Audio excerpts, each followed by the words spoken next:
오늘은 요한계시록 6장 7절에서 17절까지 말씀입니다. 6장 7절에서 17절까지 말씀 있습니다. 넷째 인을 떼실 때 내가 넷째 생물의 음성을 들으니 말하되 오라 하기로, 내가 보면 청황색 말이 나오는데 그 탄 자의 이름은 사망이니 음부가 그 뒤를 따르더라. 그들이 땅 4분의 1의 권세를 얻어 검과 흉과 사망과 땅의 짐승들로서 죽이더라. 자, 어린 양 예수 그리스도께서 하나님으로부터, 오늘 제목은 마지막 심판에 대한 예언의 성취입니다. 그러니까 예수 그리스도께서 하나님으로부터 심판의 권세를 위임받으셨고 인방한 두루마리를 받아서 이를 하나씩 뗄 때마다 일어나는 심판의 모습에 대해서 자세하게 기록하여 남기셨습니다.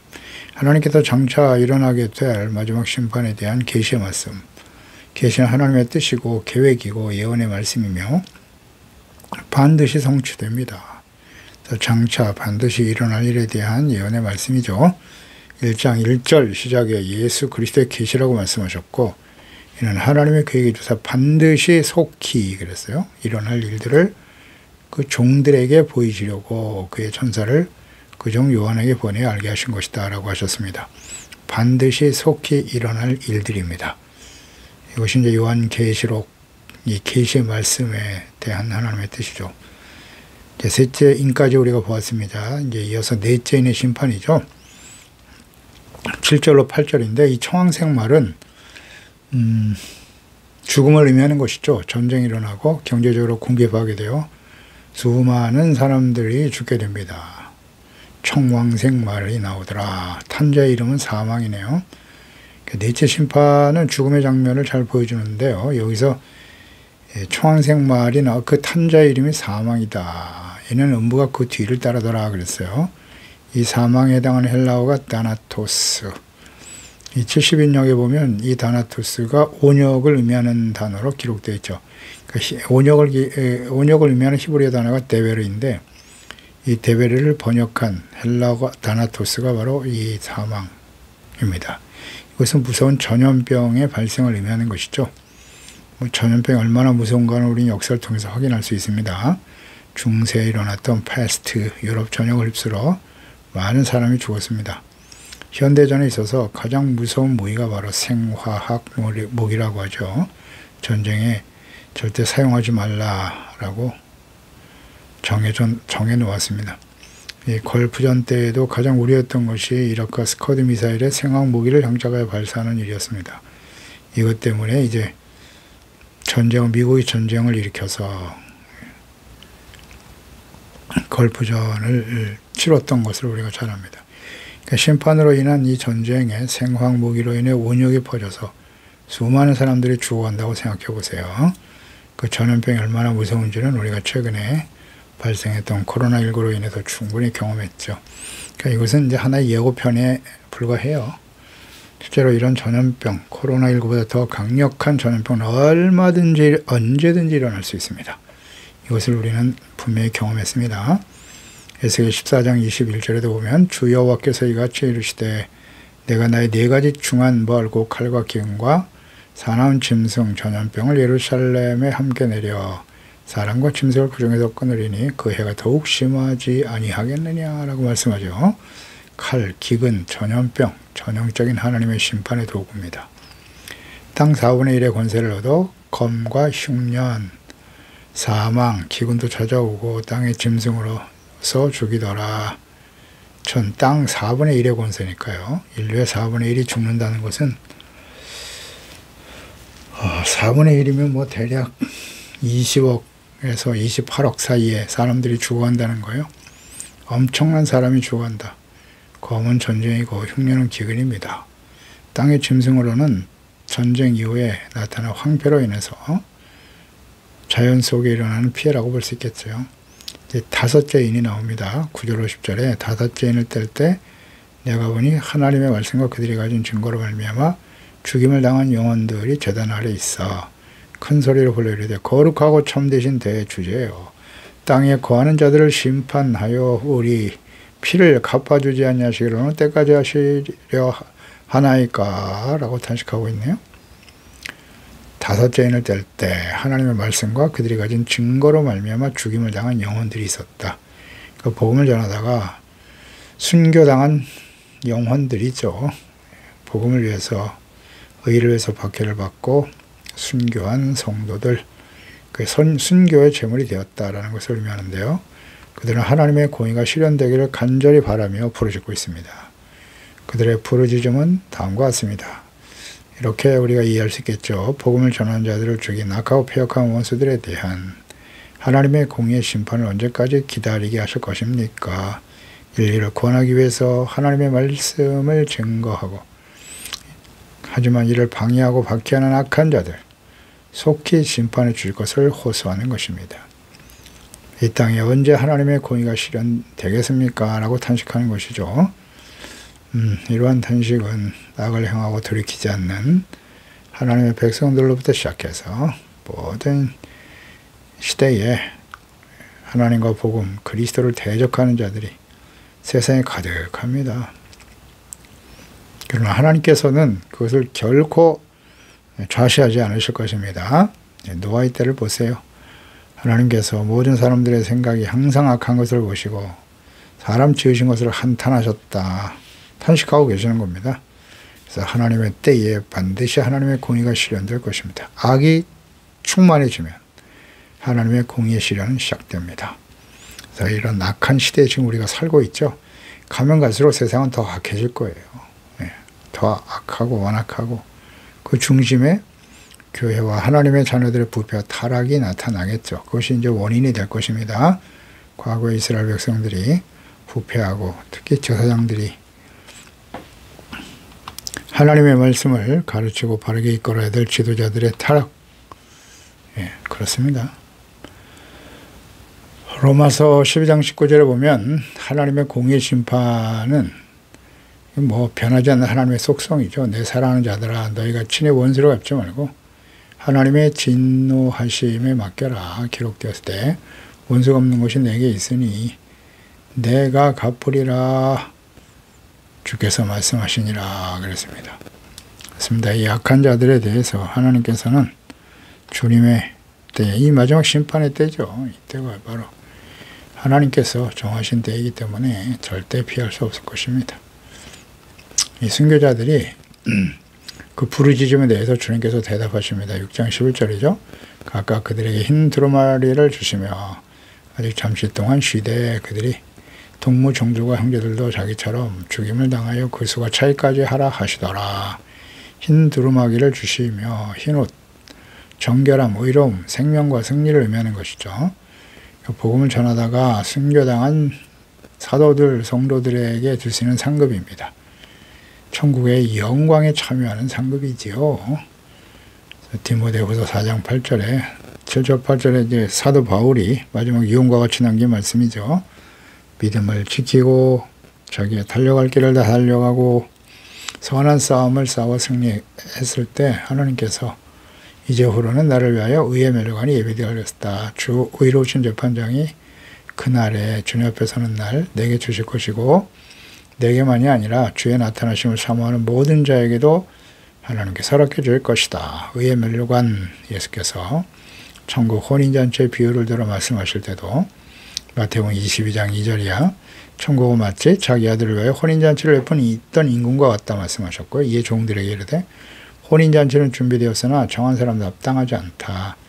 내 거리 길에 가서 사람들을 만나는 대로 혼인잔치에 청하여 오라 하는데 임금이 손님을 보러 올새 들어올새 거기서 예복을 입지 않은 사람을 보고 이르되 친구여 어찌하여 예복을 입지 않고 여기 들어왔느냐 하니 그가 아무 말도 못하거늘 임금이 사원들에게 말하되 그 손발을 묶고 바깥가운데 내어 던져라.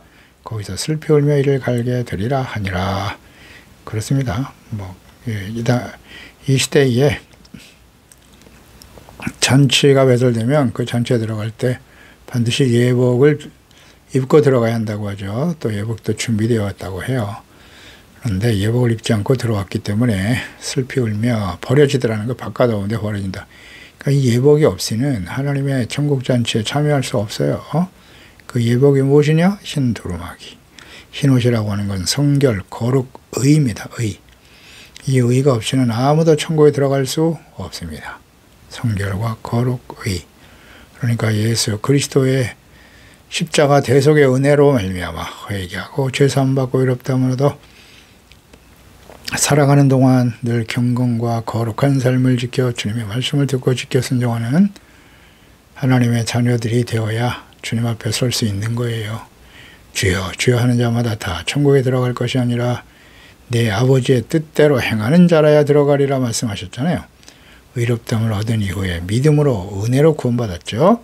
그 이후에는 하나님의 말씀을 잘 귀담아 듣고 율법의 말씀, 또 산상수훈의 말씀들, 성경에 기록되는 하나님의 말씀과 뜻을 잘 듣고 묵상하여 죄를 버리고 정직하고 바른 의의 길을 따르는 하나님의 자녀들이 하나님 앞에 서게 되는 거예요. 계시록 3장에 나타났죠. 4절에 5절 사대교회 옷을 더럽히지 아니한 자 몇 명이 너에게 있어 흰옷을 입고 나와 함께 다니게 될 것이다. 이기는 자는 이와 같이 흰옷을 입을 것이요. 어떤 사람이요? 이기는 자. 이기는 자, 어떻게 이기는지 아시겠어요? 싸움의 대상은 누굽니까? 악한 원수 마귀, 악하고 폐역한 세대, 우리 안에 끊임없이 일어나는 육신의 종교가 모여준 요기질성의 자랑과 싸워서 이겨야 돼요. 이기려면 어떻게 하라고요? 하나님의 전신갑주로 무장돼야죠. 내가 이름을 생명체에 결코 지우지 않을 것이라고 흰옷 입은 사람들. 내 아버지 앞과 천사들 앞에도 시인하리라. 썩어져 할 구습을 쫓는 옛사람을 끊임없이 벗어버려야 돼요. 육의 생각은 사망이에요. 영의 생각은 생명과 평안이니라. 땅에 있는 지체를 죽여야 돼요. 십자가에 못 박아버리고 의의 다시 태어난 의의 사람, 거룩한 하나님의 자녀 백성으로 살아가야 하는 것입니다. 종들과 형제들, 종들은 사도들과 같은 전도자들일 것이고 형제들은 믿음을 지킨 모든 그리스도인들입니다. 그 수가 차이까지 이방인 그리스도인들이죠. 지금 하늘재단에 벌어지는 순교자들은 이미 순교당하고 믿음을 지켜 주님과 함께 데려가심을 받아 영원한 하나님의 나라에 서게 된 사람들이죠. 성도들이에요. 하나님이 원하시는 순교자들의 수가 채워져야 종말이 온다. 이것은 뭐 수적 개념이라기보다는 교회가 더 많은 순교를 각오하며 하나님의 뜻이 이루어질 때까지 기다려야 한다는 거죠. 하나님이 이방인들이에요. 그리고 근본적으로는 언약의 백성 이스라엘이 회개하고 돌아오기를 좀 기다리고 계시는 거죠. 로마서 11장 25절에 형제들아 너희가 스스로 지혜있다 하면서 이 신비를 너희가 모르기를 내가 원하지 않냐 하노니 이 신비는 이방인의 충만한 수가 들어오기까지 이스라엘의 도로는 우둔하게 된 것이다. 기다리고 계시는 거예요. 가장 마지막에 지금 돌아올 사람들이 유대인들이에요. 유대인들이 복음을 거부하기 때문에 로마서 마지막 장이죠. 유대인들이 복음을 거부하니까 복음이 이방인에 가는 것이다. 이방의 복음이 전파되고 이방인의 충만한 수가 복음을 듣고 구원받아 돌아올 때를 기다리고 유대인들은 이방인들이 예수 그리스도를 믿고 구원받는 것을 보고 시기나게 하여 그랬잖아요. 그래서 이들이 마지막으로 회개하고 돌아와야 되는 거예요. 지금 이스라엘이 회개하고 돌아오기를 기다리고 계시는 겁니다. 과거보다는 좀 나아졌지만 여전히 유대인들은 그리스도인들은 십자가를 대적하고 있죠. 그래도 하나님께서는 기다리고 계십니다. 천국 복음이 모든 민족에게 증언되고 전파되기를 기다리신다. 디모데전서 2장 4절이죠. 하나님은 모든 사람이 구원을 받으며 진리를 아는 데 이르기를 원하시느니라. 이때를 기다리고 계시는 하나님이세요. 흰옷을 준다. 이기는 자가 되어야 한다. 무엇보다도 예수 그리스도 안에서 구원받은 하나님의 자녀들이요. 흰옷을 입고 이기는 자가 되도록 힘써야 되는 거예요. 의롭고 거룩한 겸손한 자가 되어야죠. 의에 줄이고 목마른 자가 되고 마음이 청결한 자가 복이 되는 복입니다. 그래야 하나님을 배울 수 있습니다. 여섯 번째 인의 심판 12절 17절이죠. 여섯째 인이 떼어질 때 일어나는 심판은 천재지변이네요. 12절에 내가 보니 여섯째 인을 뗄 때 큰 지진이 있었다. 해가 검은 털로 짠 상복같이 검어지더라. 해가 빛을 잃어버리네요. 달은 온통 피같이 될 것이다. 천재지변이죠. 먼저 큰 지진이 일어난다. 지진은 계속 증가 추세에 있습니다. 최근에 역사를 통해서 기록들을 통해서 확인해 볼 수 있어요. 19세기 이후 20세기 들어서 지진은 빈도도 그렇고 크기도 대단합니다. 좀 더 심각한 지진들이 계속 발생하겠죠. 하나님의 최후의 날이 오면 천체 심각한 문제가 생겨 하늘이 검어진다. 털로 짠 상복과 같이 검어질 것이다. 네, 이것은 분명히 이 계기 일식이나 혹은 일시적인 그런 일식의 현상이 아니에요. 근본적으로 태양이 잃어버리는, 빛을 잃어버린 일이 벌어질 것이다.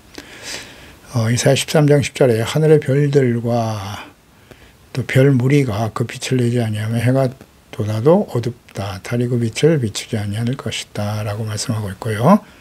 에스겔서 32장 7절 이하에도 내가 너를 불끄다 할 때 하늘을 가리어 별을 어둡게 하며 해를 구름으로 가리며 달이 빛을 내지 못하게 할 것임이며 하늘의 모든 밝은 빛을 내가 너의 위에 어둡게 하여 어둠을 내 땅에서 베풀 것이다.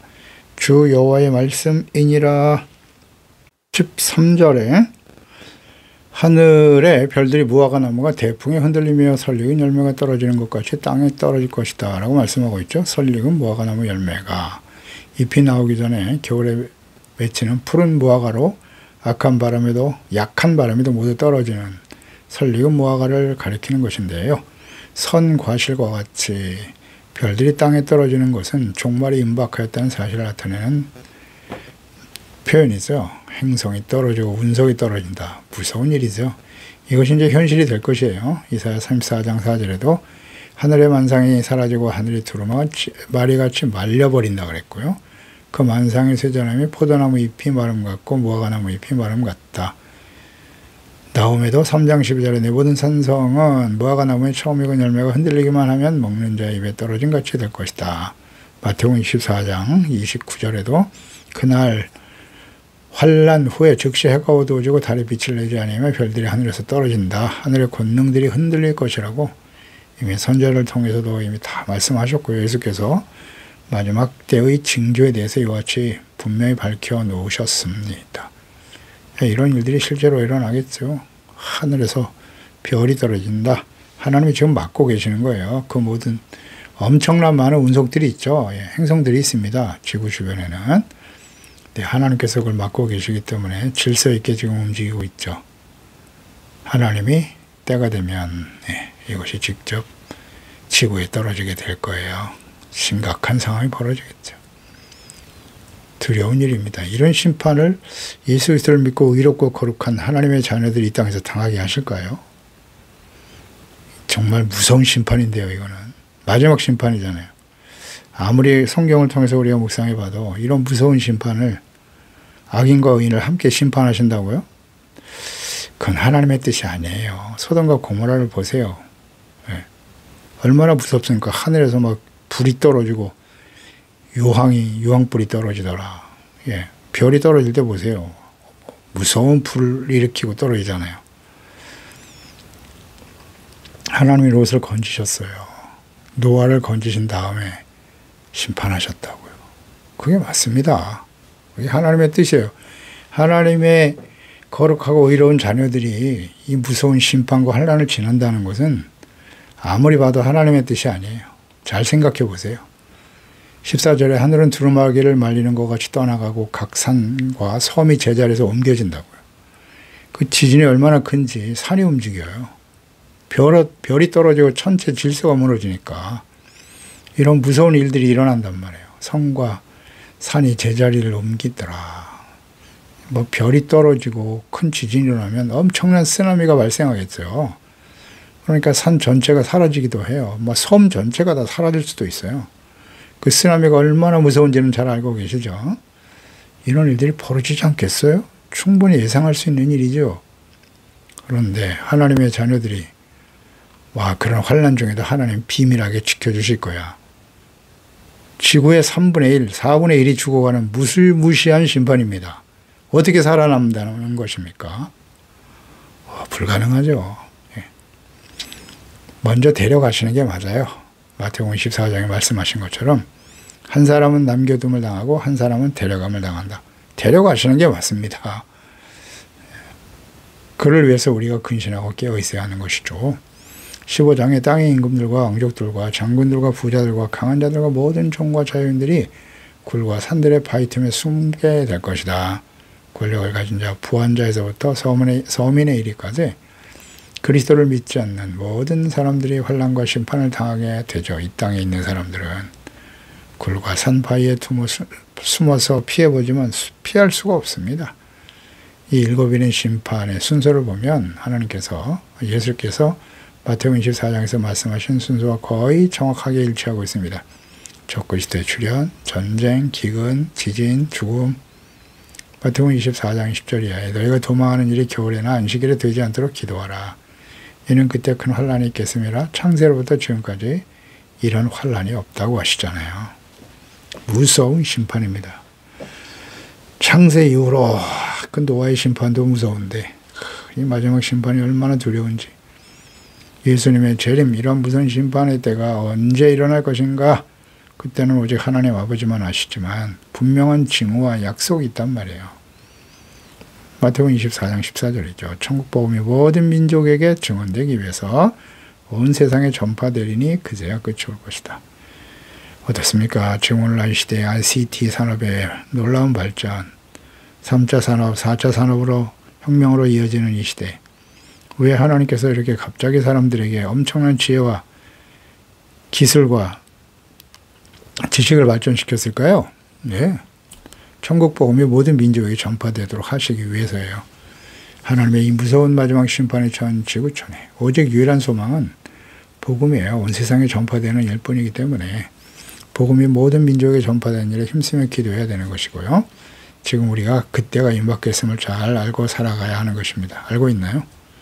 사람들의 죄악이 점점 더 심해질 거예요. 하나님의 진노가 되어가고 있음에도 불구하고 역사가 아직도 막을 내리지 않고 있는 이유는 복음이 이 땅 모든 민족에게 전파되어 마지막 심판에서 구원 얻게 하시기 위함입니다. 복음을, 그리고 하나님의 자녀들, 언약의 백성 이스라엘과 예수 그리스도를 믿고 구원받은 하나님의 자녀들이 속히 회개하고 주께로 돌아오기를 기다리고 계시는 것입니다. 복음만이 말세를 사는 사람들에게 유일한 소망이에요.